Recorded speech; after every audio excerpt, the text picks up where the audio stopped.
সাবেক প্রধান বিচারপতি ওবায়দুল হাসানকে সঙ্গে নিয়ে ভয়ঙ্কর ষড়যন্ত্র চলছিল। কথা ছিল হবে জুডিশিয়াল কু। আর এই ষড়যন্ত্রের পিছনে ছিলেন প্রধানমন্ত্রীর পদ থেকে পদত্যাগ করে ভারতে চলে যাওয়া শেখ হাসিনার ছেলে সজীব অজের জয় ও সাবেক তথ্য প্রতিমন্ত্রী মোহাম্মদ এ আরাফাত। তবে এই জুডিশিয়াল কু এর পরিকল্পনা তথ্য পেয়ে যান সেনাবাহিনীর গোয়েন্দারা। তাদের দেওয়া তথ্য পেয়ে ষড়যন্ত্র রুখে দিয়েছেন শিক্ষার্থীরা। গতকাল 10 আগস্ট এমন কথা জানিয়েছেন বৈষম্য ছাত্র আন্দোলনের অফিসিয়াল ফেসবুক গ্রুপ। সেখানে পোস্টটি করেন সমন্বয়ক মোসাদ্দিক আলী ইবনে মোহাম্মদ। বৈষম্য বিরোধী ছাত্র আন্দোলনের সমন্বয়কের বরাতে ওসমান গনি নাহিদ ভেরিফাইড আইডিতে একই পোস্ট করেছেন। সামাজিক যোগাযোগ মাধ্যম ফেসবুকে করা একটি পোস্টে এমন দাবি করেন ওই সমন্বয়ক। ষড়যন্ত্র ফাঁস শিরোনামে তিনি তার টাইমলাইনে যা লিখেছেন তা হুবহু তুলে ধরা হলো। প্রধান বিচারপতি ওবায়দুল হাসান পদত্যাগের নেপথ্যে কঠিন ষড়যন্ত্র ফাঁস হয়ে গেছে। শেখ হাসিনাকে এক্স প্রধান বিচারপতি সিনহা যেভাবে অবৈধ ঘোষণা করতে চেয়েছিলেন, ঠিক তেমনি ষড়যন্ত্র করছিলেন ওবায়দুল হাসান সহ কয়েকজন। যে রিপোর্ট এখনো মিডিয়া প্রকাশ করেনি তা হলো সজীব অজের জয় এতদিন আপনার সঙ্গে আমি নাই মা নাই বলে হঠাৎ করে শুক্রবার রয়টার্সকে বলেন তার মা পদত্যাগ করেননি।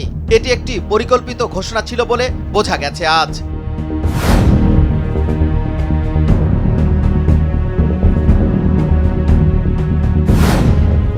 সেনাবাহিনীর নিচের দিকের অফিসাররা যদি জনগণের পক্ষে না থাকতো তাহলে আজকে আরেকটা রক্তের বন্যা বয়ে যেত। আজকেও সেনাবাহিনীর ছোট অফিসাররা রক্তক্ষয়ী সংঘর্ষ থেকে ছাত্র জনতাকে বাঁচিয়েছেন। আজকে একটা কুয়ের প্ল্যান করেছিল জয় এবং আরাফাত, কিন্তু ঠিক সময়ে সেনাবাহিনীর গোয়েন্দারা ছাত্রদের কাছে তথ্য ফাঁস করে দেয়। এই তথ্য জানার পর জুডিশিয়াল কু রুখে দেয় ছাত্ররা। জয় আরাফাত এবং তাদের গাইডারদের গোপন প্ল্যান ছিল এই রকম। ডক্টর মোহাম্মদ ইউনুস যখন রংপুরে আবু সাইদের বাড়ি পরিদর্শন করবে এবং কবর জিয়ারতে যাবেন, তারপর ওনার হেলিকপ্টার যখন আকাশে থাকবে, ঠিক সে সময় হাইকোর্টের অ্যাপিলিয়েট ডিভিশনের বিচারপতিরা ফুল কোর্ট বসিয়ে এই অন্তর্বর্তী সরকারকে অবৈধ ঘোষণা করবেন। সঙ্গে সঙ্গে এই কুয়ের সঙ্গে জড়িত সেনাবাহিনীর 25 কর্মকর্তা, চাকরি থেকে কর্মবিরতিতে থাকা দুর্নীতিবাজ পুলিশের একটি দল রাজধানীতে হট্টগোল শুরু করবে। আর শেখ হাসিনা ভারত থেকে বাংলাদেশে চলে আসবেন। সঙ্গে সঙ্গে আওয়ামী লীগের আত্মগোপনে থাকা নেতাকর্মীরা মাঠে চলে আসবেন। এই পরিকল্পনা বাস্তবায়নের জন্য প্রধান বিচারপতি সরকারের সঙ্গে কোনো আলোচনা না করে হঠাৎ 57 বিচারপতিকে জরুরি মিটিংয়ে ডাকেন। স্কলে জরুরি মিটিং ডাকার সংবাদ দেখে দর্শকরা কনফিউজ হন, কিন্তু আগে থেকে গোপন খবর পাওয়ায় ছাত্র জনতা সকাল 9টার আগেই চতুর্দিক থেকে ছুটে এসে হাইকোর্ট ঘেরাও করে।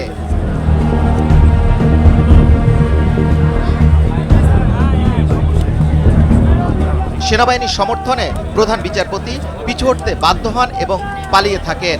মিটিং স্থগিত হয়। ছাত্ররা বিচারপতির বাসভবন ঘেরাও করে রাখেন। সেনাবাহিনী শৃঙ্খলা রক্ষার আবরণে সেখানে ছিল। পদত্যাগপত্র সরকারকে দেওয়া হয়েছে নিশ্চিত হয়ে ছাত্ররা হাইকোর্ট এবং বাসভবন ত্যাগ করেন। এই ঘটনার সঙ্গে জড়িত আপিল বিভাগের আরও 5 বিচারপতিকে পদত্যাগ করতে বলা হয়।